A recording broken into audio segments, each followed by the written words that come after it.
Nepal HD television अब तपाईँ सँगसँगै।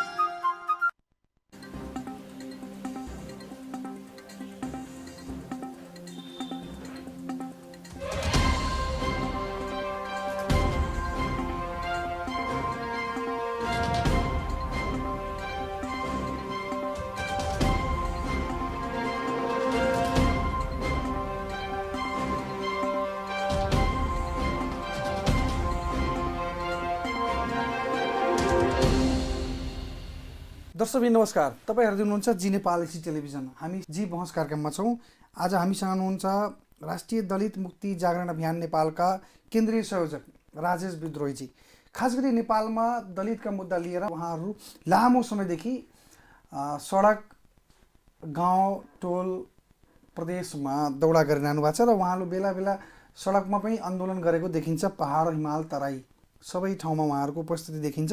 खासै दलितको मुद्दा उहाँ मात्र होइन उठाउने, धेरै सङ्घ संस्थाहरू छ। तर उहाँहरूको जुन यो अभियान छ, यो अभियान कता जाँदैछ भने त्यो सन्दर्भलाई जोडेर उहाँलाई निम्ति आएको छु। स्वागत छ तपाईँलाई। धन्यवाद। कस्तो चलिरहेछ तपाईँहरूको यो दलितहरूको लागि, उत्थानका लागि जुन तपाईँहरू सङ्घर्ष गर्दै हुनुहुन्छ? के एजेन्डा बोकेर हिँड्दै हुनुहुन्छ तपाईँहरू? होइन, मुख्य रूपमा त हाम्रो यो दलित जागरण अभियानको मुख्य एजेन्डा भनेको एकता हो र दलितमाथिको जुन विभेद छ, सबै खाले विभेदको उन्मूलन हो र दोस्रो राज्यमा आफ्नो पहुँच र आफ्नो अधिकारको स्थायित्व कसरी गर्ने भन्ने कुरातिरैको ओरिएन्टेसनको लागि हो यो अभियान। यसका लागि त पहिला दलितभित्रै जुन समस्याहरू छ, दलितभित्रै जुन क्याटेगोरी छ, जातमा डिभाइड छ, विभाजित छ, त्योभित्र पहिला त एकता कायम गर्नु पर्यो। केही चिज लिनको लागि त पहिला आफू शक्तिमा हुनु पर्यो, आफूभित्र एकता कायम हुनु पर्यो। त्यसकै लागि खास गरी गरे हो हामीले। तपाईँहरूको दलितको मुद्दा चाहिँ लामो समय तपाईँहरूले उठाएर हिँड्दै हुनुहुन्छ। कहिले दैलेखमा कार्यक्रम गर्नुहुन्छ, कहिले दाङमा गर्नुहुन्छ, कहिले सप्तरी, प्रदेश नम्बर 2 को सप्तरीमा, कहिले विराटनगरमा, कहिले काठमाडौँमा गर्नुहुन्छ। भनेपछि अहिलेसम्म उपलब्धि के भयो त तपाईँहरूको यो आन्दोलनको? के हो उपलब्धि? होइन, धेरै उपलब्धि भएको छ। यो कोरोना महामारीको कारणले पनि हामीलाई धेरै डिस्टर्ब गर्यो। हामीलाई मात्रै होइन, विश्व नै आक्रान्त भएको बेलामा हामी त्यसको बिचबाट छिलेर भए पनि हामीले धेरै प्राप्ति गर्यो। समुदायका लागि धेरै ठुलो उपलब्धि चाहिँ भएको छ। केसम्म भएको छ भनेदेखि कमसेकम राजनीतिक दलहरूमा अब दलितलाई अगाडि ल्याउनु पर्छ है, नभए यिनीहरू अब मान्दैन, अबको युग साँच्चीकै यिनीहरूको लागि हो, हामीले यिनीहरूमाथि धोका गद्दारी गरेकै छौँ भने उनीहरूमा कमसेकम फिलिङ्स भएको छ। होइन, त्यो हुँदाखेरि राजनीतिक दलमा अनि राज्यका निकायहरूमा पनि अब दलितको कुराहरू चाहिँ केही न केही गर्नै पर्छ, नभए गाह्रो हुन्छ भने उनीहरूले चाहिँ बोध भइसकेको स्थितिसम्म चाहिँ हामीले पुर्याउन सकेका छौँ अहिलेसम्म। जस्तो अहिले स्थानीय निर्वाचन पनि घोषणा भइसकेको अवस्था छ। तपाईँहरूको यो दलित समुदायको र भूमिका के हुनेछ अब यो निर्वाचनमा? होइन, हाम्रो मुख्य कुरा चाहिँ अहिले हाम्रो यो 1 वर्ष भयो आजैको दिन हाम्रो चाहिँ फाल्गुन 1 गते राष्ट्रिय दलित मुक्ति जागरण अभियानको उद्घोष गरेका थियौँ।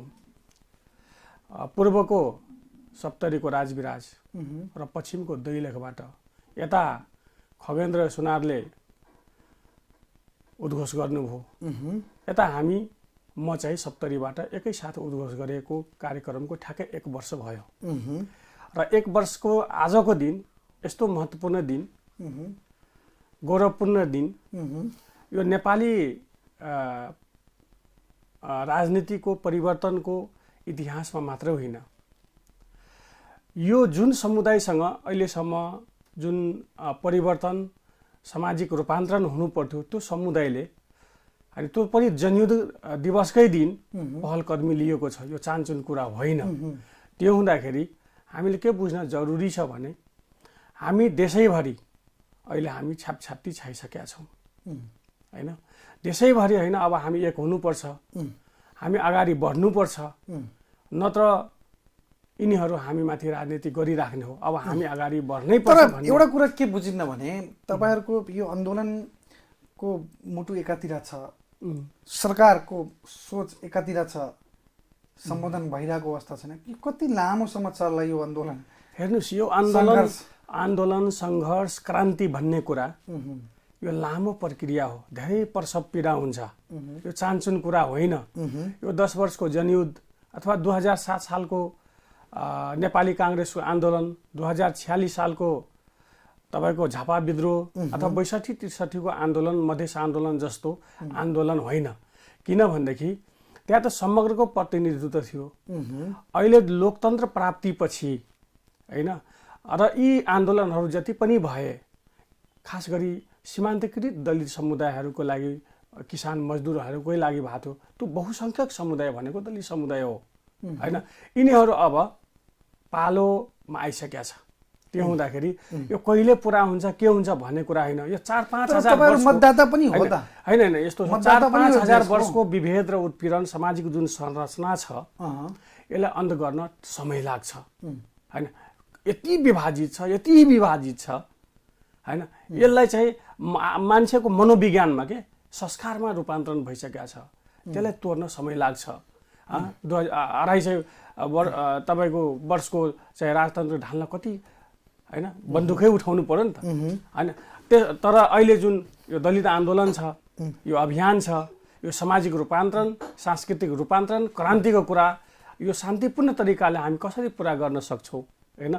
त्यो चान्चुन कुरा होइन। हामी चान्चुन कुरामा हाम फालेका छैनौँ। किनभनेदेखि यो दलितको मुद्दा मात्र होइन, गैर दलितको झन् बढी मुद्दा हो। उहाँहरूको पुर्खाहरूले गरेको कमी कमजोरी त हो नि। तर तपाईँहरू यो संस्था मात्र होइन, दलितको विषयमा धेरै संस्थाले काम गर्दैछ त। अनि ठिक छ, तर चाहिँ उहाँहरूले पनि गर्दै हुनुहुन्छ, तपाईँहरू गर्दै हुनुहुन्छ, तर शैली तपाईँहरूको फरक छ। उहाँहरू एनजिओको मार्फत काम गर्दै हुनुहुन्छ, तपाईँहरू सङ्घर्ष लिएर, त्यही भएर हामी फरक भयो नि त होइन। त्यही भएर हामी फरक भयौँ। हामी फरक तरिकाबाट गएका छौँ। किनभने नेपालको परिवर्तनको, रूपान्तरणको जो इतिहास छ, राजनीतिक सामाजिक आन्दोलनको जो इतिहास छ, हामीले त्यो बाटो भएर होइन, हामीले त्यो वे भएर गएन भनेदेखि हामीले अधिकार पाउन सक्दैनौँ र दलितलाई विभेद रहित बनाउन सक्दैनौँ। त्यो हुँदाखेरि हाम्रो फरक एक कारणले हो कि विगतमा पनि विभिन्न सङ्घ संस्था, एनजिओ यो क्षेत्रमा ठुलो लगानी गर्दै आएको छ। राजनीतिक दलभित्र पनि दलित मोर्चाहरू छ, सङ्गठनहरू छ, तर भोट ब्याङ्कको रूपमा मात्र युज गर्यो।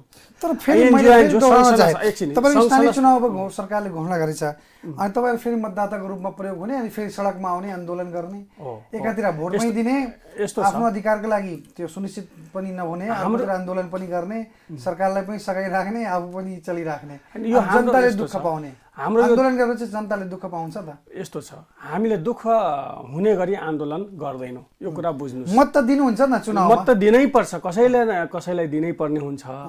यो हाम्रो अभियानमा विभिन्न राजनीतिक दलसँग आबद्ध दलित अगुवा साथीहरू हुनुहुन्छ। हामीले के भनेको छ भने मुख्य कुरा भनेको हाम्रो अभियान एकताको अभियान हो, विभेद विरुद्धको अभियान हो। र हामीले यो बिचमा चाहिँ जो सामाजिक क्रियाकलापहरू छ, राज्यसँगको जुन क्रियाकलापहरू छ, त्यसमा सहज तरिकाले हामी उपस्थिति जनाउनुपर्छ। हामी कसैलाई विरोध गरेर जानुभन्दा पनि पहिला आफू कसरी मजबुत हुने भन्ने तरिकाले हो। अघि भन्नुभयो विभिन्न सङ्घ संस्था, एनजिओहरू छ होइन, गरिराखेको छ, तर के देखियो त परिवर्तन देखिएन नि त। अन्ततः के देखिन्छ भनेदेखि तपाईँको रोडमा नआइकन, शक्ति प्रदर्शन नगरिकन होइन, बल प्रयोगको सिद्धान्त नअप्नाइकन परिवर्तन सम्भव नहुने रहेछ देखियो नि त। त्यो हुँदाखेरि एकातिर पैसा कमाउने र परिवर्तनको नाममा, अनि दलितलाई चाहिँ उत्थान गर्ने नाममा, अर्कोतिर विभिन्न पार्टीमा, राजनीतिक दलमा चाहिँ अब भोट ब्याङ्कको रूपमा एउटा सङ्गठन खोलिदिने, तर उसको केही आधारभूत रूपमा पनि परिवर्तन नदिने, युज मात्रै गर्ने भयो नि त। त्यो हुँदाखेरि हामीले के देखियो भनेदेखि दलितभित्र पनि जुन फ्याक्टरहरू छ होइन, यसलाई के गर्यो भने झन् विभाजित बनाएर उनीहरूले त्यसरी प्रयोग गर्यो। अब हामीले के चाहन्छौँ भनेदेखि अब आफै भित्र पनि एकता कसरी कायम गर्ने, त्यसपछि हामी कता जाने, त्यो शक्ति लिएर कता प्रहार हुने, त्यसपछि कुरा हुन्छ क्या। अब जस्तो तपाईँहरूको यो लोकल इलेक्सनमा भूमिका के हुन्छ त? हाम्रो लोकल इलेक्सनमा मुख्य भूमिका भनेको हाम्रो दलितको जुन मुद्दाहरू छ, भूमिहीनताको समस्या होइन, यो तपाईँको धेरै ठाउँमा हेर्नुभयो होला, यो स्थानीय सरकार होइन आइसकेपछि तपाईँको के हो भनेदेखि हरेक ठाउँमा दलित बस्तीहरूमा जो पुस्तौँदेखि उसलाई सुकुम्बासी बनाइएको छ, भूमिहीन बनाइएको छ होइन, डोजर लगाउने, उठीवास गर्ने। सबभन्दा पहिला हामीले हाम्रो भूमिहीनताको समस्या, नागरिकता विहीनताको समस्या, रोजगारको समस्या, अहिले पनि सामान्य उपचार बिना पनि मान्छे मृत्युवरण गर्नुपर्ने स्थिति छ, भिख मागेर होइन उपचार गर्नुपर्ने स्थिति छ भनेपछि हरेक राजनीतिक दलले कमसेकम पब्लिकको जनताको आधारभूत समस्या हल गर्ने प्रतिबद्धता लिएर त जन्म्या थियो नि त। तर अलिकति पनि उसले चाहिँ 7वटा भनौँ न घाँस बाँस कपास स्वास्थ्य शिक्षा रोजगार र सुरक्षाको प्रत्याभूति दिलाउने। तर तपाईँहरू सुरक्षित हुनुहुन्न यो देशमा? के देखाउनुहोस् न, दिनदहारै तपाईँको दलितकै मान्छे मन्त्री छन्, सभामुख छन् होइन, यस्तो छ होइन, तपाईँको ठाउँमा पुगेर फर्केको मान्छे पनि छन्, इतिहास छ त होइन, प्रदेश प्रमुखहरू पनि छन् अहिलेको वर्तमान अवस्था हेर्ने भने होइन। अनि यस्तो छ, हात्तीको मुखमा जिरा भन्छ नि, सबैभन्दा धेरै सुरक्षित छैन, सुरक्षित म भन्दैछु सबै ठाउँमा यो उपस्थिति पनि भइरहेको। यस्तो मैले अघि यस्तो छ, हात्तीको मुखमा जिरा भन्छ नि, जसलाई सबैभन्दा धेरै परिवर्तनको खाँचो छ, यो राज्य सत्ताको खाँचो छ होइन, भन्नुहोस् न, त्यसलाई अंशमा दिएर भन्दा पनि त्यसलाई व्यापक कसरी सहभागिता गराउने। तर यहाँ उल्टो भइरहेछ क्या, जो सधैँभरि यसलाई विभेदमा पार्यो, जसलाई अधिकारको जसलाई राज्य सत्ताको शक्तिको खाँचो नै छैन, सबैभन्दा खाँचो जसलाई छ त्यसलाई पछाडि पार्ने, र जसले खाँचो बनाइएको छ त्यो अगाडि बढेर चाहिँ फेरि त्यही दमन गर्ने, फेरि त्यो विभेद राखिराख्ने वर्गको हातमा धेरै जाने र उनीहरूलाई दबाइराख्ने कारण हो यो। अब हाम्रो धेरै पार्टी दलहरूमा केही आंशिक रूपमा सांसद मन्त्री भए, तर के हुँदो रहेछ भने त्यो लगाम हो, त्यो देखाउने दाँत हो होइन, परिवर्तन होइन। उहाँहरूको भूमिका रहेन तपाईँहरूको अधिकार। यस्तो छ, भूमिका के रह्यो भनेदेखि मुख्य कुरा के बुझ्नुपर्छ भने हाम्रो दलित समुदायको मान्छे फलानु पार्टीबाट सांसद मन्त्री भयो भन्ने मात्रै हो, बुझ्नुभयो नि, भयो भने मात्रै हो। तर त्यो राजनीतिक दलमा उपस्थिति भयो भने त तपाईँको उपस्थिति हुने बित्तिकै त्यो त्यसको चाहिँ मूल्याङ्कन भएको भन्ने पनि यस्तो छ, उपस्थिति हुँदैमा समाजका हरेक विभेदहरू अन्त हुन्छ भन्ने कुरा छैन। खोइ त भयो त, कमसे कम दलित समुदायका लागि धेरै नभए पनि छुवाछुत जातीय विभेद कमसे कम हल गरिदिएको भए, आफू सरह अरू समुदाय सरह बाँच्ने अधिकारको सुनिश्चितता मात्रै गरिदिएको भए त धेरै ठुलो उपलब्धि हुन्थ्यो। खोइ त, धेरै कुरा छोड्नुहोस्, आफैले आफ्नै आत्मनिर्भर बाँचिरहेछ त, तर कमसे कम अरू मान्छे जस्तै बाँच्ने पाउने। दिनदहारै हत्या हुन्छ दलितमा होइन, बलात्कार हुन्छ, प्रहरी प्रशासन अदालतमा सुनवाई हुँदैन, उनीहरूकै कब्जामा छ होइन। त्यो हुँदाखेरि यो दिनदहारै यसरी अन्याय भइरहेको स्थिति छ, अत्याचार भइरहेको स्थिति छ, अहिलेको आधुनिक युगमा पनि यस्तो बर्बरता छ हेर्नुहोस् होइन। त्यो हुँदाखेरि हामीले के बुझ्न जरुरी छ भने सबैभन्दा ठुलो जे समस्या छ देशमा समाजमा त्यसलाई पहिला हल गर्नुपर्छ। जस्तो तपाईँको यो प्लेटफर्म चाहिँ राजनीतिक प्लेटफर्म होइन हजुर होइन, तर एजेन्डा त राजनीति नै भयो त। यस्तो छ, मुख्य कुरा के हुन्छ भनेदेखि हाम्रो अधिकार हक र अधिकारको कुरा राज्यसँग जोडिन्छ होइन। राज्यसँग जोडिसकेपछि अहिलेको राज्य व्यवस्था होइन राजनीतिक व्यवस्था छ। हामीले अलिकति पनि हरेक एक्टिभिटीलाई सामाजिक आर्थिक विभेद हरेक एक्टिभिटी गर्ने, हरेक क्षेत्रमा चाहिँ मजबुती गर्ने, जागरण पैदा गर्ने, चेतना पैदा गर्ने। तर मुख्य त के हुन्छ भनेदेखि हरेक चिज प्राप्ति भनेको राज्य सत्तासँगै हुन्छ। त्यो हुँदाखेरि हामीले अन्ततः हाम्रो अभियान भनेको राजनीतिक अभियान नै हो, सबैलाई जोडेर आर्थिक सामाजिक हरेक फ्याक्टरलाई जोडेर त्यो ओरिएन्टेसन नै हो, हाम्रो राज्यसँगैकै ओरिएन्टेसन हो। त्यो हुँदाखेरि हामीले त यो अभियान त्यता लान पर्ने बाध्यता नै हो। मेजर मुद्दाहरू के हो तपाईँहरूको? मुद्दा त थुप्रै छ दलितका। पहिला छुवाछुत भन्थे, अब त मलाई लाग्छ त्यति अवस्था छैन, किनभने बेला बेला कहिले कहिले सुनिन्छ मिडियाहरूमा समाचारहरू मार्फत बाहिर आउँछ, सञ्चार माध्यमबाटै बाहिर आउँछ पहिला कहिले। तर अधिकांश कुराहरू कहीँ अब छुवाछुतको त्यति अवस्था छैन त लोकतन्त्र आइसकेपछि यो देशमा। आशिष सर, यो म पत्याउँदिनँ किन भनेदेखि यो अदृश्य भइसकेको छ।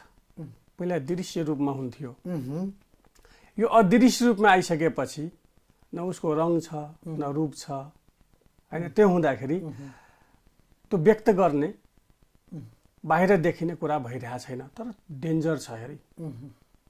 बरु पहिला ठिक थियो, ऊ आफू ऊ के भन्छ ऊदेखि म सचेत थिएँ, मदेखि ऊ सचेत थियो, कमसेकम क्लियर बाटो थियो।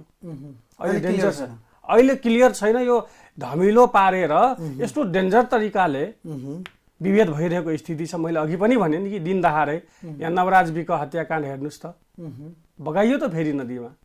2 नम्बर प्रदेशसम्म आइपुग्दा शम्भु सदा अनि विजय राम, निरञ्जन राम, त्यसपछि त्रिभुवन राम, राजेश ऋषिदेव विराटनगरमा हेर्नुहोस्, अनि लाहानमा रोशन रामलाई 1000 रुपियाँमा मारियो, हत्या गरियो। त के हो त यो? भनेपछि कति हो कति हो? यसको न्याय पाएको अवस्था छ कि छैन तपाईँ? न्याय पाएको भए त किन यस्तो स्थिति हुन्थ्यो? अदालतमै छ। राज्यले किन सुन्दैन तपाईँहरूको कुरा? हो, यही हो। तपाईहरु सडकमा देखिरहनु भएको छ, यस्तो रोडमा छ। देखिरहनु राज्य छ, ठाउँ आन्दोलन गरेर राज्य उनीहरूकै हातमा छ। अहिलेको राज्य उनीहरूकै हातमा छ। मैले अघि पनि भने यहाँको न्यायालय, यहाँको पुलिस प्रशासन, यहाँको सिंहदरबारदेखि तलसम्मको तिनै तहको सरकार उनीहरूकै हातमा छ। तर हातमा जे अनि जे सुनवाई भए कसरी पनि, हुन्छ? तर तपाईहरु पनि त्यो राज्य सत्ता चलाउने निकायका पार्टीका प्रमुख भनौं, चाहे जुनसुकै पार्टी भनौं यो देशमा जसले सत्ता सञ्चालन गर्छ, त्यो पार्टीले तपाईहरुको भोट जान्छ त? यस्तो छ, पार्टी भनेको त एउटा कडी हो। भोट त जान्छ त, तपाईहरुकै भोट जान्छ त। भोट त सबै पार्टीमा जान्छ। त्यो भोट गएपछि त त्यो सत्तामा पुग्छ नि त उहाँहरु।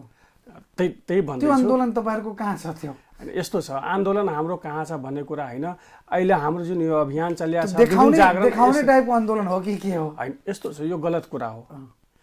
हामी अहिले नै भनिरहेछौँ, हामी आफ्नो समुदायमा पसेर भनिरहेछौँ, छिरेर भनिरहेछौँ। पहिले भनेका छौँ हामीले कि कुनै बेला तपाईहरूले यो राजेश विद्रोही, खगेन्द्र सुनार यो अभियान चलाए हामीलाई धोका दियो, आफू सांसद मन्त्री भए अथवा चाहिँ राज्यको अङ्गमा पुग्नले यस्तो गरेर रहेछ भने खबरदार। अहिले नै हामी के भन्न चाहन्छौँ भने हाम्रो दलित समुदायभित्रको श्रृङ्खलाबद्ध रूपमा खगेन्द्र सुनारहरू जन्मिनुपर्छ, हामी जस्ता मान्छेहरू जन्मिनुपर्छ। भोलि विशेन्दर पासवान जस्तै एकजना जन्मियो अनि विलय भयो अनि सारा दोष विशेन्दरलाई दिनुभन्दा हामी अहिलेदेखि भनिरहेछौँ कि तपाईहरू भोलि जन्मिनुस्।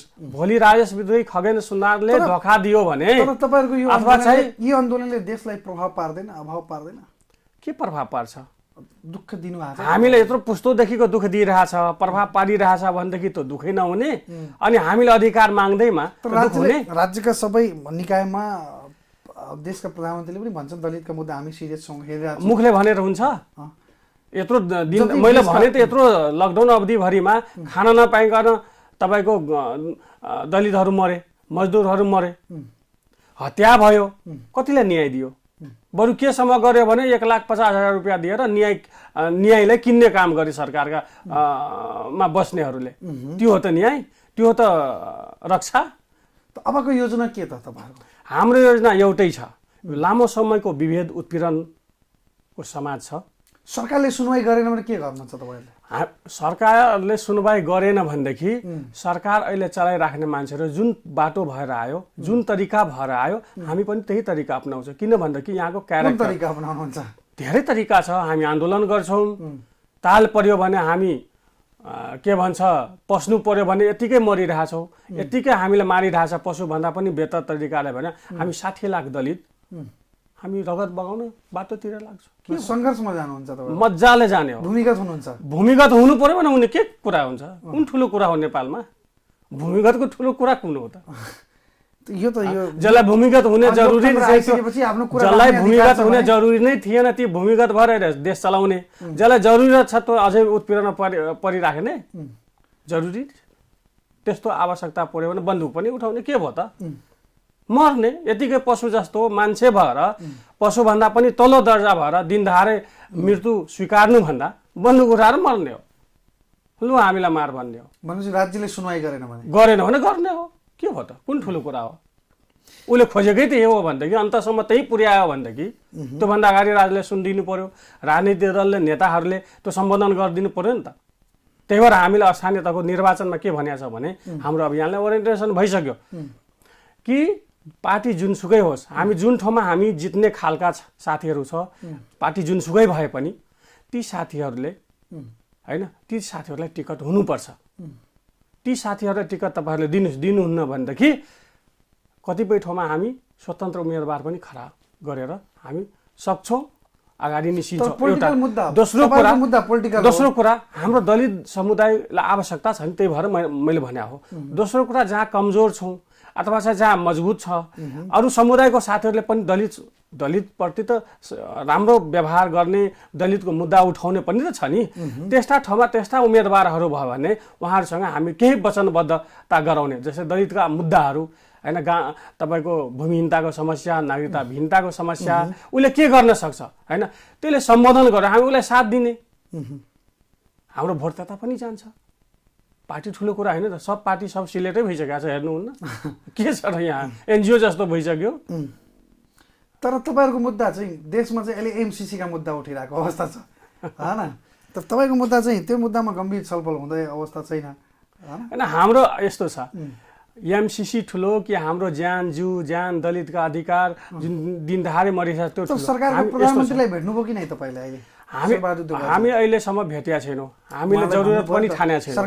सरकारका प्रमुखलाई त भन्नु पर्यो त आफ्नो समस्या। यस्तो छ, सरकारले हेर्नु पर्यो नि त आफ्नो समस्या, नागरिकको समस्या, जनताको समस्या, कहाँ के भइरहेछ, कहाँ रोडमा आइरहेछ, दिनदहाडे मिडियामा आइरहेछ, उहाँले कति सम्बोधन गर्नुभएको छ, त्यो ठुलो कुरा होइन। हामी जानुपर्ने यो सामन्ती राजनीतिक व्यवस्थाको परिदृश्य हो, हामी जाने सक्छ त जानकारी। ल एउटा राज्य 2.5-3 करोड पब्लिक भएको देशमा एउटा प्राइम मिनिस्टरले होइन त्यसको नजर नजानु, जानकारी नजानु भनेको त त्यो असक्षमता हो। त्यो असक्षमता हो। त्यो यो देशको प्राइम मिनिस्टर जोसुकै बने पनि त्यो खालको चरित्र बोक्ने नेताहरू जो भए पनि म त्यसलाई असक्षमता भन्छु। सबै असक्षमहरूले जसलाई आवश्यकै छैन त्यसले देश चलाइरहेछन्, त्यही भएर हालत हो कि तपाईँको 40-45 जना प्राइम मिनिस्टर हो, देशको हालत यस्तै भयो। 70 वर्षको राजनीतिक अभ्यासमा, 72 वर्षको राजनीतिक अभ्यासमा तपाईँ अघि भन्नुभयो त एउटा कुरा गम्भीर विषय के भने तपाईँहरू यो स्वतन्त्र लुज फर्म भन्नुहुन्छ, यसलाई होइन स्वतन्त्र सङ्गठन भन्नुहुन्छ, लुज फर्म भन्नुहुन्छ, एउटा सामाजिक अभियान लिएर हिँडेको मुद्दा बोकेर हिँड्दै हुनुहुन्छ तपाईँको यो अभियान। अनि एकातिर चाहिँ उम्मेदवार पनि बनाउँछु भनेर भनिरहनु भएको छ त तपाईँले। हाम्रो अभियानले उम्मेदवार बनाउनु होइन, यही हो कि अलि क्लियर के हुनुपर्छ भने हाम्रो अभियानमा तपाईँको विभिन्न होइन राजनीतिक दलका साथीहरू हुनुहुन्छ, विभिन्न सङ्घ संस्था, विभिन्न बौद्धिक वर्गका मान्छेहरू, रिटायर मान्छेहरू, मन्त्री सांसद साथीहरू हुनुहुन्छ कि अब हामी एक नभइकन नहुने रहेछ, नहुने भयो भनेर यो अभियानमा छ। हामीले आफ्नो अभियानबाट होइन कि जुन राजनीतिक दलले हाम्रो साथीलाई त्यहाँ जित्ने खालको छ, टिकट दिएन भने के गर्नुहुन्छ, जसलाई आवश्यकता छ उसलाई दिँदैन भने त्यसलाई के गर्नुहुन्छ, त्यहाँ स्वतन्त्र दिलाउनु पर्दैन। जसलाई आवश्यकता छ त्यसलाई दिँदै नदिने, त्यो ठेकेदारलाई, पटवारीलाई, जमिनदारलाई, पैसा वालाहरूलाई दिँदै गयो भनेदेखि त दलितले कहिले न्याय पाउँछ? कमसेकम स्थानीय तहमा अहिले अनिवार्य दलित महिला सदस्य बनायो। अब हामीले के गर्नुपर्छ भने कमसेकम होइन 50% जो सबैभन्दा किनारामा रहेका दलित समुदाय र महिलाको लागि छुट्याउनु पर्छ, थारूहरूको लागि छुट्याउनु पर्छ, मुस्लिमहरूको लागि छुट्याउनु पर्छ। यो त छुट्याइदिनु पर्यो त। अहिले लोकतान्त्रिक संहिताको अभ्यास के हो? लोकतन्त्रको अभ्यास के हो? जो लोकतन्त्रबाट विमुख छ, जो अन्यायमा परेका छ, त्यसलाई दिने होइन कि भोलि तपाईँ राजनीतिक दल खोल्नु त होइन? यस्तो छ, राजनीतिक दल अन्तिम कुरा हो। हामी राजनीतिक दल खोल्छौँ अथवा के गर्छौँ भन्नेसम्म हाम्रो हैसियत यो अभियान पुगिसकेका हुँदैन। किनभने भोलिको पुस्ताले गर्ला त छुट्टै कुरा हो। यो हाम्रो आफ्नो घरको काम जस्तो हामीले ठानेका छौँ। राजनीतिक दलको लागि त हामी राजनीतिक दलमा छँदैछौँ त, राजनीति गर्नलाई सबै साथीहरू छौँ।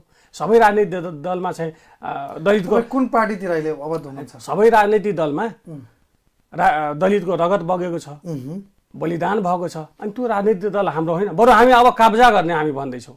त्यहाँ साथीहरूले के भनेका छौँ भने अब तपाईँहरूले यत्रो दिन आफ्नो पार्टीमा निर्माणको क्रममा चाहिँ दलित बस्तीमा संरक्षण हुने, अनि दलित बस्तीलाई युज गर्ने, मास लाने, नारा जुलुस लगाउने होइन, उसकै मुद्दा बोकेर जाने होइन। तर अहिलेसम्म उसले सामान्य समस्याबाट मुक्त गर्न सक्नु भएको छैन।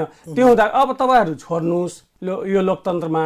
यो लोकतन्त्र वास्तविक यी वर्गका लागि हुन् भनेर बोध गराउनुहोस् र तपाईँहरू छोड्नुहोस्। अब पालो गइसक्यो, हरेक पार्टीमा तपाईँहरू हस्तक्षेप सुरु गर्नुहोस् है साथीहरूलाई हामी भनेको छौँ। बरु हाम्रो अभियानले साथ दिन्छ। भनेपछि त्यो अभियानलाई यो अभियान केन्द्रित पार्टी सबै पार्टीभित्र चाहिँ दलितका साथीहरू छन् उहाँहरूलाई सँगाउने पनि काम भइरहेको छ। एकदम मजाले हामीले सघाउने नै हो। केही समय मैले अघि पनि भने 4-5 हजार वर्षको विभेद र उत्पीडन यति छिटो हल हुनेवाला छ। एउटा जुन गम्भीर कुरा अघि भन्नु त हामी चाहिँ भूमिगत हुन सक्छौँ, हतियार उठाउन सक्छौँ, यो अलिकता फरक विषय होइन र? यो मैले भने नि यो अन्तिम कुरा हो होइन। त्यसो भए त हामी गइहाल्ने हुन्थ्यो नि त होइन। तर सरकारले सुनेन भने तपाईँहरू गर्नुहुन्छ यो काम? अनि सरकारले सुनेन भनेदेखि त अनि के गर्ने, भ्याट मरिराख्ने अनाहकमा चाहिँ अनाहकमा ज्यान गुमाइराख्ने। सरकारले त तपाईँहरूको मुद्दा कहीँ न कहीँ सम्बोधन गरेकै छ, संसद बनाएकै छ, हरेक पार्टीले सम्बोधन गरेकै छ। यो हास्यास्पद कुरा हो होइन। कागजमा लेखेर होइन, मुखले बोलेर सम्बोधन भइदिएको भए आज नवराज विकको आमा अदालतको होइन ढोकामा गएर दैनिक चाहिँ चाहर्नुपर्ने स्थिति आउँथ्यो र? शम्भु सदाको आमाहरू, बच्चाहरू, श्रीमतीहरू, त्रिभुवन रामका श्रीमतीहरू, साना साना बालबच्चाहरू छ, तिनीहरू अदालतले न्याय छिटो दिनु पर्दैन थियो? किन कुदिराख्नुपर्छ? यस्तो स्थिति बनाउँछ कि गाडी भाडा तिरेर अदालतसम्म पनि पुग्ने स्थिति रहँदैन। त्यतिसम्म बनाएर लास्टमा मुद्दालाई कमजोर पार्ने र फेरि अर्को कानुनी हिसाबले चाहिँ जुन जिल्ला जुन प्रदेशमा बस्नुहुन्छ त्यो खास गरी मुस्लिम कम्युनिटीका अहिले मुख्यमन्त्री हुनुहुन्छ लालबाबु रावतजी, प्रदेश नम्बर 2। दलितको अवस्था के छ प्रदेश नम्बर 2 मा? होइन, प्रदेश नम्बर 2 मा यस्तो छ देशमा सबैभन्दा धेरै होइन र 2 नम्बर प्रदेशमा अहिले 2 नम्बर त नभनौँ, मधेस प्रदेश अहिले मधेस प्रदेश भएको छ। मधेस प्रदेशमा तपाईँको सबैभन्दा धेरै 18% दलित मधेस प्रदेशमा छ र त्यो सबैभन्दा धेरै जनसङ्ख्या हो। अरू समुदायलाई एकतिर गरेर क्याटेगोरी गरिदियो भने 1 नम्बर दलितै आउँछ। अहिले 2 नम्बर के अरे फेरि के भन्छ मधेस प्रदेश सरकारले दलितको मुद्दामा धेरै निर्णयहरू अब तपाईँको दलित विकास समिति पनि बनाएको छ, तर व्यवहार शून्यताको स्थितिमा छ। बोल्ने, भाषण गर्ने सङ्घीय सरकारदेखि लिएर प्रदेश सरकारसम्म कहीँ सुनवाई भएको अवस्था छैन। कहीँ छैन, कहाँ छ त? मैले अघि पनि भने शम्भु सदा प्रदेश 2 के अरे मधेस प्रदेशको मा हत्या भएको होइन, विजय रामको त्यहाँ भएको होइन, सुनिहाल्नु पर्थ्यो नि। धेरै कुरा के छ भनेदेखि संहिता त आयो, प्रदेश त आयो, तर धेरै अधिकारहरू के छ भने सङ्घमा थुप्रिएको कारणले सबै मधेसवादी दलले पनि त्यही भन्छन् त, हाम्रो अधिकार सुनिश्चित भएको। मधेसवादी दलले होइन, सबै प्रदेशको हालत उस्तै छ। सबैको अधिकार जुन दिएको छ बराबरै त हो नि। त मधेस प्रदेशले मात्रै होइन नि त। त मधेस प्रदेश धेरै बोल्छ र गाइड गरेको छ, अगुवाई गरेको छ, त्यही हुँदाखेरि धेरै नाम आउने हो। हालत त सबैको उस्तै त छ। भनेपछि उत्पीडितमा परेका जातिहरूलाई चाहिँ सरकारले सम्बोधन गरेको अवस्था छैन तपाईँको? छैन। त्यो एजेन्डा हामीले के भन्छौँ भने कमसेकम संविधानमा, कानुनमा जति पनि दलितको अधिकार छ कमसेकम कार्यान्वयन होस् न व्यवहारमा। त्यति भए पनि हामी खुसी हुन्छौँ क्या। केही न केही त एक स्टेप अगाडि बढ्यो भने त हुन्छ नि। तर कानुनलाई नै बेचेर खाइदिने, दलितको विरुद्धमा युज गर्ने यस्ता भइरहेछ त। पुलिस प्रशासन दुनियाँदारी हेर्नुहोस् करप्टेड। सरकारले तपाईँहरूको मुद्दा सम्बोधन कुनै गर्ने अवस्था छ कि छैन अहिले? हुन्छ, यस्तो छ अहिले के छ, मागेर केही कसैले केही दिँदैन, अब हामी आइसक्यौँ, हामी रोडमा आइसकेका छौँ। हामीलाई दियो भनेदेखि प्रेस सिर्जना गर्ने हो, दियो भने ठिक छ, दिएन भनेदेखि के गर्ने त? कुरा यही हो, के गर्ने? आन्दोलन गर्ने, प्रेस सिर्जना गर्ने सरकारसँग। अब के हुन्छ, हाम्रो आफ्नो मुद्दालाई अगाडि क्लियर ढङ्गले अगाडि बढाइसकेका छौँ। त्यो मुद्दा हामी कार्यक्रमको अन्त्यतिर आइसकेका छौँ। राजा सर, तपाईँले खास गरी तपाईँको दाङ, दैलख, सप्तरी, विराटनगर, काठमाडौँ लगायतका जिल्लाहरूमा तपाईँले आन्दोलनहरू गर्दै आएको अवस्था छ, हामीले पनि हेरिरहेछौँ। बेला बेला तपाईँहरूले जुन आक्रोश देखिन्छ सडकमा, त्यो सरकारले सम्बोधन नगरेसम्म त कसरी तपाईँहरूले त्यसलाई मिनिमाइज गर्नुहुन्छ है? यस्तो छ, यो आक्रोश स्वाभाविक आक्रोश हो। मैले अघि पनि भने कि पुस्तौँदेखिको यो आक्रोशलाई टेबल टक गरेर चाहिँ समस्या समाधान हुन्थ्यो त। सडकमा जुन आक्रोश देखिन्छ यस्तो छ, टेबल टक गरेर हाम्रै साथीहरूले विभिन्न, मैले भने विभिन्न राजनीतिक काङ्ग्रेसभित्रैका हाम्रा दलित साथीहरूले सहीचोटि भनिसक्नुभयो, हामी नै जानुपर्छ अभियानको मान्छे भन्ने छैन। मैले अघि पनि भने हरेक राजनीतिक दलभित्र त छ त, किन छ दलित सङ्गठनहरू, मोर्चाहरू? के तिनीहरूलाई थाहा छैन के तिनीहरूले भन्या छैन, भनिराख्नु भएको छ। तर के छ भने राजनीतिक दलभित्रको जुन अगुवा लिडर नेतृत्वहरू छ होइन, उनीहरूको कन्सेप्ट अथवा उनीहरूले यिनीहरूको समस्या एकैचोटि हल होस् भन्न चाहँदैन। किनभने थोरै दिने धेरै दिनसम्म कसरी शासक आफू भइराखेन भन्ने देखियो क्या। हुन्छ, हल हुन्छ, बिस्तारै हुन्छ, उनीहरूको मनोविज्ञान चेन्ज हुँदै जान्छ। अबको योजना के छ? अब देशभरि तपाईँहरूको जुन दौडा भइरहेछ, तपाईँ दाङ पहिलो कुरा अहिलेको स्थानीय निर्वाचनमा हामी कहाँ के साथीहरूलाई कहाँ सपोर्ट गर्ने, सहयोग गर्ने, चाहे दलितभित्रको होस् अथवा गैर दलितभित्रको होस्, जो दलित मैत्री कार्य गर्छ अनि त्यो हामीले के गर्छौँ भने ती साथीहरूलाई हामीले निर्देशन गरिसकेका छौँ। छिटोभन्दा छिटो कहाँ हामीले कसलाई साथ दिने र कसले हामीलाई साथ दिन्छ त्यो हामीले क्लियर एउटा लिस्ट बनाउने र तिनीहरूलाई भोट दिने, तिनीहरूलाई अगाडि बढाउने र जहाँ हामी आफै पनि छौँ हामीले दिन्छ भने तिनीहरूबाट पनि हामीले सहयोग लिने।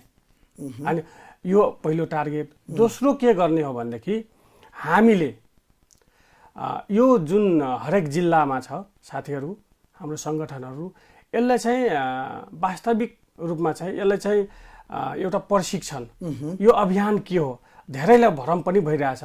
थुप्रै अभियानहरू पनि चलिरहेछ। हुन त अब सबै दबिसक्यो, हाम्रो अभियान नै अहिले अगाडि आइसक्यो। त्यो हुँदाखेरि हाम्रो अभियान के हो धेरैले पनि भनिरहेछ, हामी भोट कहाँ हाल्ने, हाम्रो पार्टी नै छैन भन्छ क्या।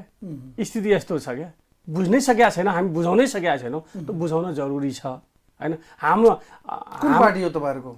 त्यही त भन्दैछु, हाम्रो अभियानको पार्टी मैले अघि पनि भने, हाम्रो अभियान यस्तो अभियान हो, यो एउटा एकताको अभियान हो, विभेद विरुद्धको अभियान हो, अधिकारको अभियान हो होइन।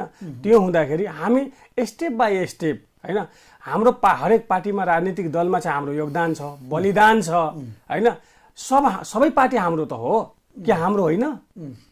होइन भनेदेखि त हाम्रो रगत किन लियो यिनीहरू, हाम्रो बलिदान किन लिए यिनीहरू, हाम्रो बस्तीमा गएर किन सङ्गठन बनाए, हाम्रो बस्तीमा किन गरेर कुल मिलाएर तपाईँहरू आफ्नो यसलाई लुज फर्म ढङ्गले नै जाने हो, तर राजनीतिक एकदम जरुरी छ।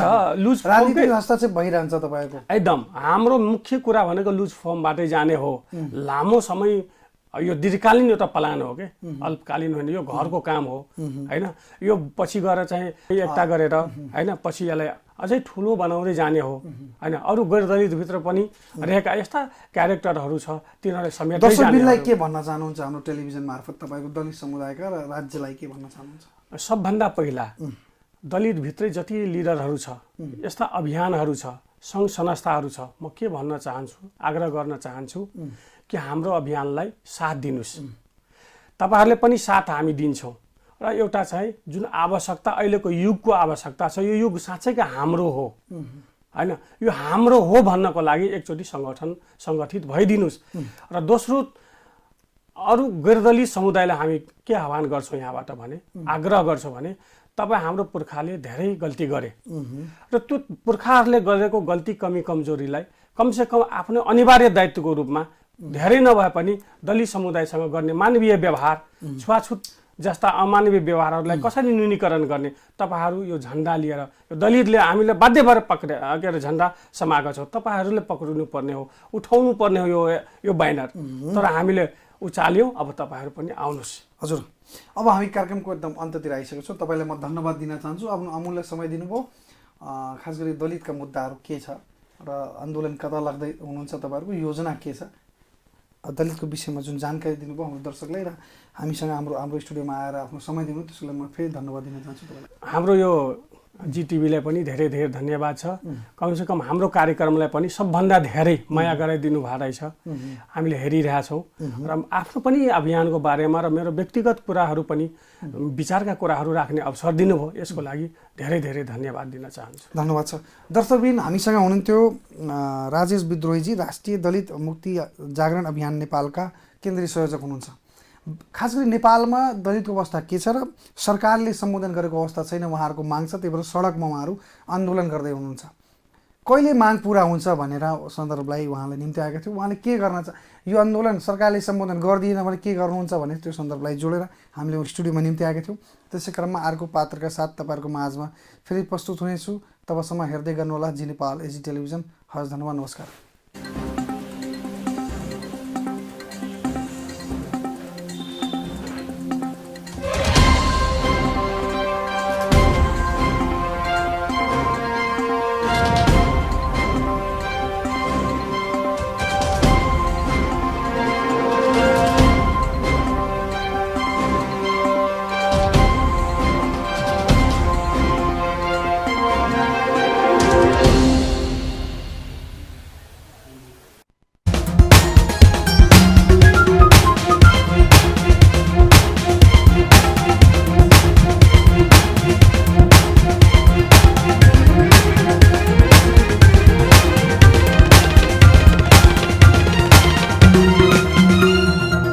नेपाल एचडी टेलिभिजन अब तपाईँ सँगसँगै